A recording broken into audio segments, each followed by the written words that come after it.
جو ہے وہ جب اس کا معنی و مفہوم بیان کرتے ہیں تو وہ کہتے ہیں کہ یطلقو علی الدنیوی والاخروی، رزق ہر اس چیز کو کہتے ہیں جو تجھے اللہ نے دنیا میں بھی عطا کیا اور جو آخرت میں بھی عطا کیا، وہ سارا رزق ہے۔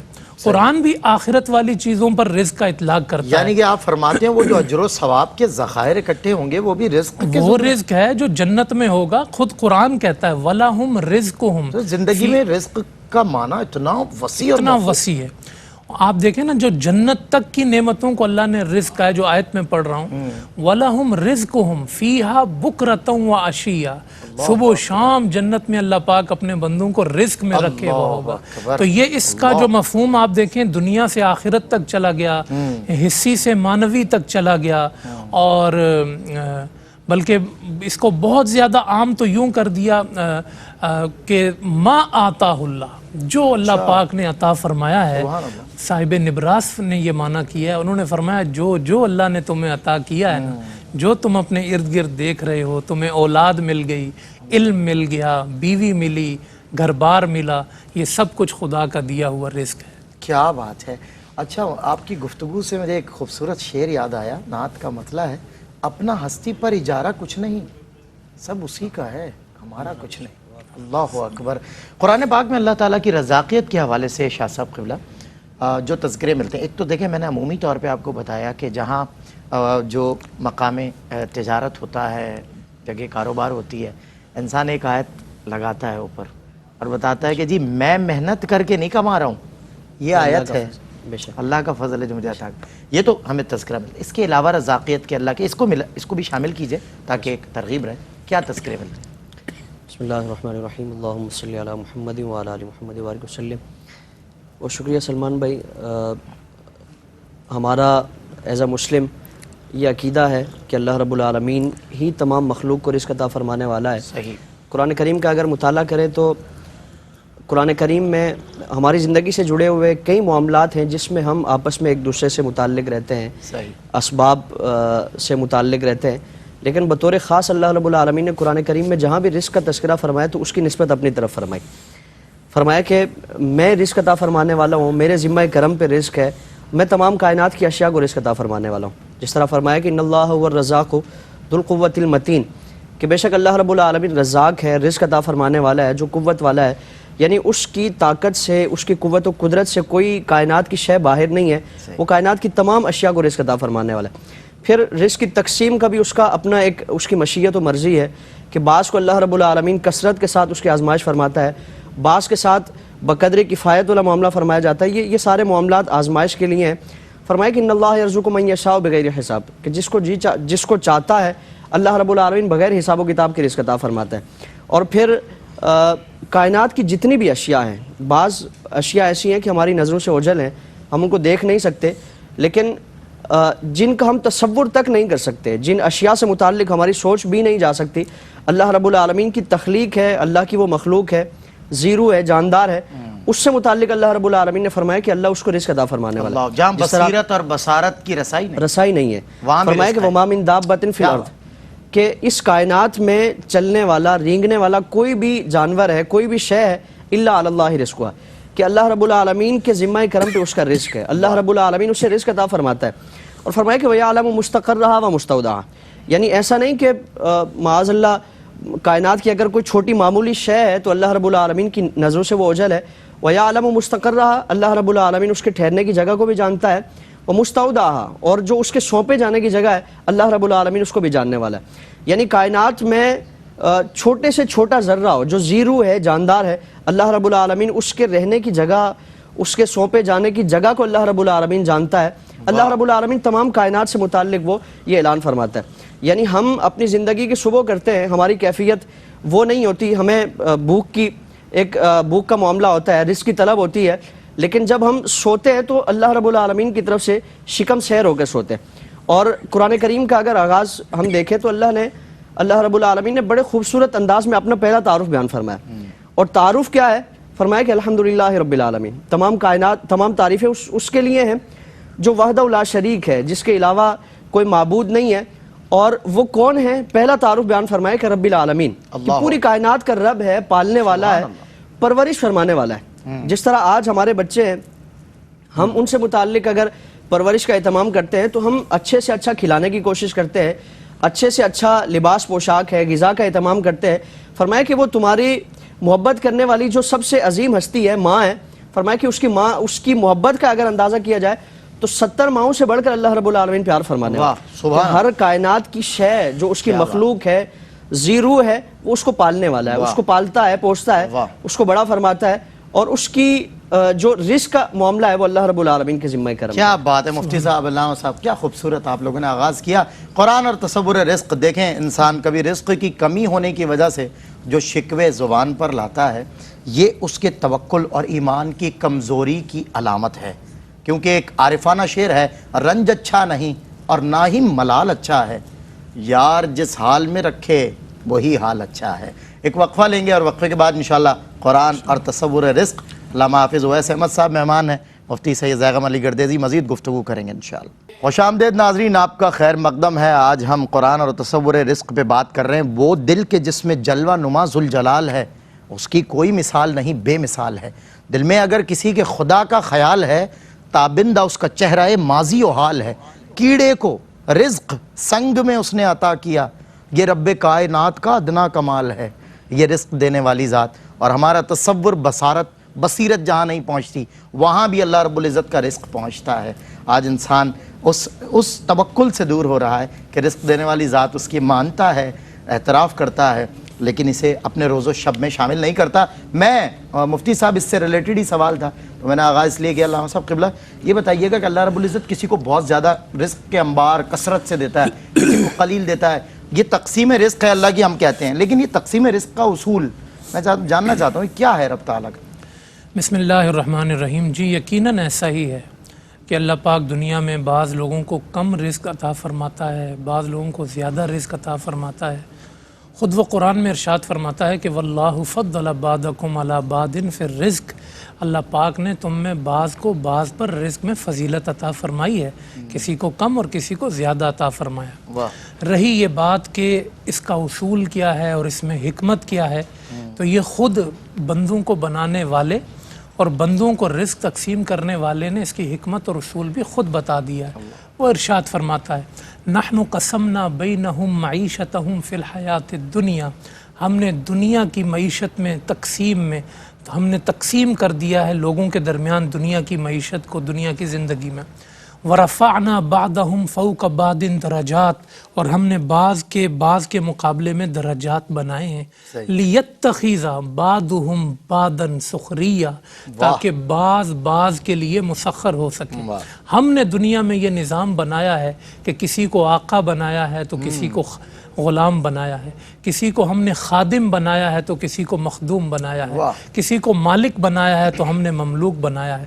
اور کارخانہ حیات تبھی چلے گا جب یہ فرق ہوگا.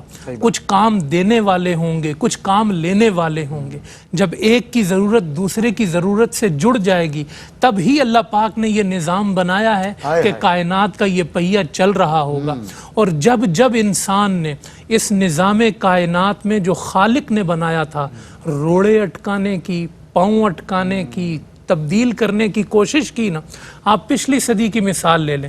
روس نے سوشلزم کا نعرہ لگایا.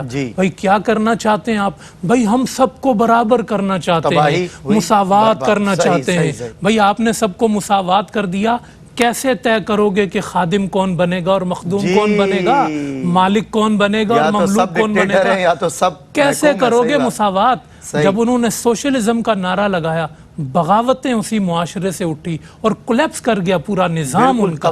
یہ دنیا نے اپنی آنکھوں سے دیکھا.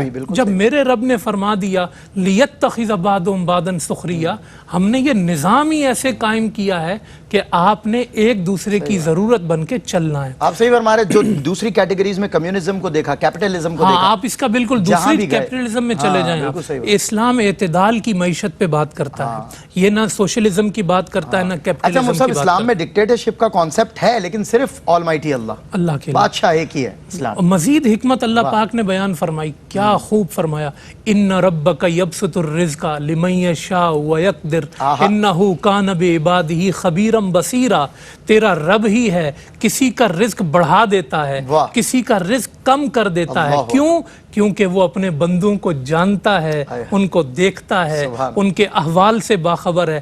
مفسرین فرماتے ہیں اس آیت کا مطلب یہ ہے کہ رب جانتا ہے کہ کس کو کم دوں گا تو باغی بنے گا، ہاں کس کو کم دوں گا تو شکر گزار بنے گا، اللہ اکبر۔ کس کو زیادہ دوں گا تو شکر گزار بنے علیم گا، خبیر۔ اور کس کو زیادہ دوں گا تو باغی بنے گا۔ وہ سب کے بارے میں جانتا ہے اور اس نے مثالیں بھی دنیا میں پھیلائی ہیں۔ یہ ایسے نہیں ہے، آپ دیکھیں نا فرعون و قارون کو دیا، کہا عبرت کے لیے دیکھ لو انہوں نے کیا کیا، اس نے بتایا کہ میں خود یہ تقسیم کرتا ہوں، تیرا کام کیا ہے؟ آخری حکمت اس میں تیرا کام یہ ہے۔ امام غزالی نے بڑی پیاری بات کہی، آپ فرماتے ہیں کہ یہ تمہیں دنیا میں اللہ نے دو پرچے دے رکھے ہیں، جی۔ کسی کو امیر بنایا تو اس کی امیری سے آزمایا، صحیح۔ کسی کو غریب بنایا تو اس کی غربت سے آزمایا۔ کہا قیامت کے دن اللہ پاک ایک امیر کو اپنے سامنے کھڑا کرے گا اور کہے گا میں نے تجھے اتنا عطا فرمایا تھا، تو میرے دربار میں نہیں پہنچا، تو نے میری نماز چھوڑی، تو نے مجھے میرا کفر کیا، ناشکری کی۔ کہے گا یا اللہ میرے پاس مال کی وجہ سے ٹائم نہیں تھا۔ اللہ فرمائے گا یہ ہیں میرے بندے سلیمان، میں نے انہیں ہواؤں پہ حکومت دی، میں نے فضاؤں پہ حکومت دی، جنات پہ حکومت دی، میرے سلیمان نے تو کبھی نماز ترک نہیں کی۔ پھر ایک غریب کو بلائے گا، کہا تجھے تو مال کے جھنجٹ میں ڈالا نہیں، تو کیوں میرے دربار میں نہیں پہنچا؟ وہ کہے گا یا اللہ میں رزق کی تلاش میں نکلتا تھا تو تیری بارگاہ میں نہیں ہے۔ کہا یہ ہیں میرے بندے عیسیٰ، میں نے انہیں مال کم دیا تھا لیکن کبھی ان کی نماز قضا نہیں ہوئی۔ اچھا علامہ صاحب ایک بات انٹرپٹ کر رہا ہوں، سوری، قرآن میں کیا یہ بھی آیا ہے کہ اللہ رب العزت فرماتا ہے اگر میں اپنے تمام بندوں کو امیر کر دیتا تو فساد ہو جی جاتا؟ اس طرف میں آ رہا ہوں۔ جی جی تو یہ تیسری چیز میں نے عرض کی کہ آزمائش کے حوالے سے، اور اسی لیے اللہ پاک نے فرمایا وَلَوْ بَسَطَ اللَّهُ الرِّزْقَ لِعِبَادِهِ لَبَغَوْا فِي الْأَرْضِ، کہ اللہ پاک اگر بندوں کو سب کو ہی مالک بنا دیتا ہو، بادشاہ بنے ہوتے، کثیر رزق ہے، لَبَغَوْا فِي الْأَرْضِ، تو یہ زمین میں بغاوت کرنے والے بن جاتے۔ وَلَٰكِن يُنَزِّلُ بِقَدَرٍ مَا يَشَاءُ، لیکن وہ نازل فرماتا ہے جس قدر چاہتا ہے۔ تو آپ نے بڑی پیاری بات بھی آپ نے گفتگو میں کہی کہ جس حال میں مولا رکھے نا اس حال میں راضی، آپ حضور علیہ السلام کو دیکھ لیں، آپ صلی اللہ علیہ وسلم نے جب حضرت عمر نے پوچھا تھا یا رسول اللہ آپ کے پاس تو بادشاہت ہو، آپ تو ایسے، اور آپ کی کمر پہ چٹائی کے نشان ہیں، حضور نے فرمایا کیا تم اس سے راضی نہیں ہو کہ میرا رب مجھے جنت عطا فرما دے؟ دنیا میں جس طرح بھی ہو ہم نے گزر جانا ہے، اس سے راضی رہ کے آخرت اللہ نے ہمارے لیے بنا۔ کیا بات ہے، اور آپ نے جو ایگزامپلز ابھی دی ہیں آپ کی گفتگو میں، جو کور پوائنٹس تھے وہ ہم نے ماضی میں دیکھے بھی ہیں، اور وہ فساد دیکھے ہیں جب سب کے پاس، جب ہماری آنکھوں کے سامنے آج بھی تاریخ گواہ ہے، آج بھی ہم دیکھتے ہیں کہ ایک پیسہ رکھنے والا آدمی جس طرح کی زندگی گزار رہا ہے وہ ہمارے سامنے ہے، صحیح بات، اور نیکوکار بھی ہیں وہ بھی ہمارے سامنے۔ میں سمجھتا ہوں کڑی آزمائش اس پر ہے جس پر رزق کی کثرت ہے، سمجھنے کی جا ہے، جس طرح آپ نے فرمایا غور کرنے کی بات ہے کہ میں نے دیا، مطلب اللہ نے دونوں مثالیں سامنے رکھے گا اللہ اور دکھائے گا یہ میرے بندے سلیمان کا حساب لے گا، جی جی جی جی، اللہ حساب لمبا ہے، اللہ اکبر۔ تو کیا بات، یعنی تو مجھے بات یاد آتی ہے کہ رب تعالیٰ کے تھوڑے دیے رزق پر بندہ راضی ہو جائے تو وہ تھوڑے عمل پہ تیرے راضی ہو جائے گا، بس تیرے راضی ہونے کی ضرورت ہے، تو راضی ہو جا تاکہ تیرا رب تجھ سے راضی ہو جائے۔ خدا بندے سے خود پوچھے بتا تیری رضا کیا ہے۔ مفتی صاحب قبلہ، اللہ رب العزت کی طرف سے بطور نظام رزق کون سے وسائل، سورسز ہیں جو فراہم کی گئی ہیں، اس حوالے سے کچھ؟ بسم اللہ الرحمن الرحیم۔ سلمان بھائی پوری دنیا کا جو نظام معیشت ہے اگر اس کا ہم جائزہ لیں تو ہمیں دو طرح کے ریسورسز ہمیں نظر آتے ہیں، ایک نیچرل ریسورسز ہیں اور دوسرے وہ ہیں جو انسانی وسائل ہیں، مین میڈ ہیں۔ آج ہماری گفتگو نیچرل جو قدرتی وسائل ان کے حوالے سے ہے۔ قدرتی وسائل میں بھی دو طرح کی تقسیمات ہیں، ایک وہ ہیں کہ جو مختلف جگہوں پر ان کی ضرورت کہیں کم ہے کہیں زیادہ ہے، لیکن ان سب میں بیس اور بنیاد جو ہے وہ عناصر اربع ہیں کہ پورا دنیا کا نظام معیشت انہی پہ کھڑا ہے، اور پورے دنیا کی معیشت اور معاشی نظام وہ انہی پر قائم ہے۔ صحیح، وہ آگ ہے، پانی ہے، مٹی ہے، ہوا ہے، یہ اللہ رب العالمین نے پوری، تو بلکہ پوری دنیا کھڑی ہے، پوری دنیا کا جغرافیائی حدود اس کے بغیر جہاں یہ نہیں ہے، ان میں سے ایک چیز نہیں ہے، یعنی دیکھ لیں آپ وہاں انسان نہیں پہنچ سکتا۔ اگر ان میں سے اور پھر اللہ رب العالمین نے توازن، ہر شے میں توازن رکھا ہے۔ صحیح، یہ پوری کائنات، اس کا اگر توازن کا نام دیا جائے تو یہ بے جانا ہوگا کہ ہر شے میں اللہ رب العالمین نے توازن رکھا ہے اور اعتدال رکھا ہے ان میں سے کوئی بھی شے اگر توازن سے ہٹ کر اس کا معاملہ ہو جائے، جس طرح آگ کا معاملہ ہے اس کی ضرورت کم ہے تو اللہ رب العالمین نے اسی کے مطابق اس کائنات میں آگ کا نظام رکھا. پھر اگر زمین کا دیکھیں، مٹی کا دیکھیں تو آگ سے زیادہ مٹی کی ضرورت ہے، اللہ رب العالمین نے اس کے مطابق یہ معاملہ فرمایا. پھر اگر پانی کا دیکھیں تو زمین سے زیادہ پانی کی ضرورت ہے، مٹی سے زیادہ پانی کی ضرورت ہے، اللہ رب العالمین نے اسی ضرورت اور حاجت کے مطابق پانی کا سلسلہ رکھا. ہوا اس سے بھی زیادہ ضرورت ہے تو اللہ رب العالمین نے پوری کائنات میں ایک ہوا کا نظام رکھا. اگر ان عناصر اربع میں سے کسی بھی شے میں معمولی بھی تغیر و تبدل آ جائے تو اس کائنات کا نظام درہم. اچھا ایک بات، یہ جو زمین کے طول و عرض میں ہم یہ جو 4 کارنرز دیکھتے ہیں، اس میں ایک جگہ جو انتہا ہے سردی کی، آپ فرماتے ہیں نا بیلنس کے معاملہ، تو انسان ایک کراس کوسچن کرے یار وہاں تو صرف برف ہے، وہاں تو اور کچھ ہے نہیں، اللہ رب العزت نے وہاں برف کو کیوں رکھا؟ تو پھر انسان سوچنے پر مجبور ہے کہ اللہ کی ایک مخلوق ایسی بھی ہے جو اس برف کے بغیر رہ نہیں سکتی، انہیں اس برف کے بغیر رزق نہیں مل سکتا، وہ مر جائیں گے. بے شک. اور یعنی اللہ رب العالمین نے یہ عناصر اربع کو، پوری کائنات کا نظام اسی پر کھڑا ہے، پوری کائنات کے نظام کی بنیاد اسی پر ہے. اور اللہ رب العالمین کی جتنی مخلوقات ہیں، بعض کو بعض کی زیادہ ضرورت ہے تو اس کے مطابق اس کے ساتھ معاملہ جیسے کہ میں نے مثال دی، آپ نے مثال بیان فرمائی. اور ان میں سے اگر کسی بھی شے کا وہ توازن سے ہٹ کے معاملہ ہو جائے تو پوری کائنات کا نظام درہم برہم. اللہ رب العالمین نے ہر شے کو ایک اعتدال کے ساتھ، توازن کے ساتھ اس کائنات کے نظام میں رکھا. اور قرآن کریم میں اسی سے متعلق فرمایا کہ ان فی خلق السماوات والارض، بے شک زمین و آسمان کی تخلیق میں، یعنی کہ اللہ رب العالمین کی قدرت کی جو نشانیاں ہیں اور اللہ رب العالمین کی طرف سے اس کائنات کے نظام سے متعلق جو وسائل ہیں، جو ذرائع ہیں، اس کا قرآن کریم میں بار بار تذکرہ فرمایا کہ واختلاف اللیل والنہار، زمین و دن اور رات کا جو اختلاف ہے، والفلک التی تجری فی البحر، اور وہ کشتیاں جو سمندر میں چلتی ہیں، بما ینفع الناس، لوگوں کے فائدے کے ساتھ، وما انزل اللہ من السماء من ماء، کہ آسمانوں سے اللہ رب العالمین پانی نازل فرماتا ہے، بارشیں نازل فرمائی جاتی ہیں. وانزل اللہ من السماء فاحیا بالارض بعد موتها، کہ زمین کو تازہ کیا جاتا ہے بعد مردہ ہونے کے، یعنی وہ بنجر ہو جاتی ہے، اللہ رب العالمین اس میں تازگی پیدا فرماتا ہے. یعنی پانی کے ذریعے اللہ رب العالمین اس کائنات میں بسنے والے جتنے بھی انسان ہیں ان سے متعلق اللہ رب العالمین اس پانی کے ذریعے ان کی زندگی کا ایک جو وسیلہ ہے، ایک جو ذریعہ ہے، اللہ رب العالمین پیدا فرماتا ہے. پھر فرمایا کہ ہوا ہے کہ اس کے ذریعے اللہ رب العالمین کی جتنی بھی مخلوقات ہیں تو اس کی ایک زندگی کا نظام اللہ کی طرف سے ایک چل رہا ہے. تو ان عناصر اربع کے ذریعے اللہ رب العالمین نے پوری کائنات کی نظام کی جو بنیاد ہے وہ ہمارے سامنے ہے. ظاہری وسائل بھی اس کے علاوہ ہے، لیکن حقیقتاً جو اللہ رب العالمین نے اس سسٹم میں جو وسیلہ رکھا ہے، جو ذرائع رکھے ہیں، وہ عناصر اربع. بالکل ٹھیک. کیوں بندہ خدا، بندگان خدا مارے پھرتے ہو؟ زندگی کا وہ مالک، موت کا وہ مالک، نقصان کا وہ مالک، نفع کا وہ مالک، اس پر ایمان لائے ہو تو اس پر توکل مضبوط کرو. وہ جس حال میں رکھے اس میں راضی رہنا سیکھو. بریک کے بعد ملاقات کرتے ہیں. آمدید ناظرین، آپ کا خیر مقدم ہے. ایک بار پھر روشنی میں ایک سوال ذہن میں آتا ہے کہ عام طور سے ماہرین معیشت نے غربت کے حوالے سے کہا ہے کہ جی اسباب اور وسائل کی کمی کی وجہ سے، ریسورسز کے کم ہونے کی وجہ سے غربت پیدا ہوتی ہے. تو صاحب اگر اجازت ہو تو ایک پوائنٹ آ رہا ہے ذہن میں کہ میں نے جا کے گاؤں دیہاتوں میں دیکھا ہے وسائل ہوتے ہی نہیں ہیں وہاں پر، لیکن وہاں مسائل بھی اتنے نہیں ہوتے. اور جہاں وسائل کی کثرت ہوتی ہے وہاں مسائل کا بھی انبار لگا ہوا ہوتا ہے. ماہرین معیشت کو نظر نہیں آتا. کیا فرمائیں؟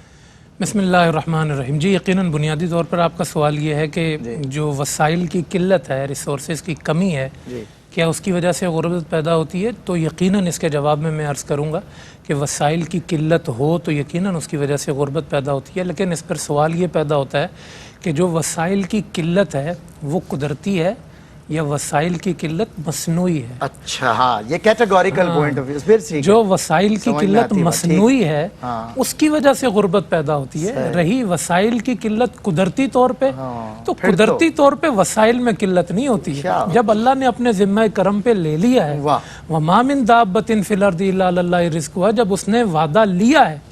اور آپ دیکھیں نا زمانے کی تبدیلی سے فرق آیا کیا ہے بھائی؟ صحیح بات. اللہ پاک نے اگر آسمان بنائے تھے تو کل بھی آسمان کھڑے تھے، آج بھی آسمان اسی طرح کھڑے ہیں نا.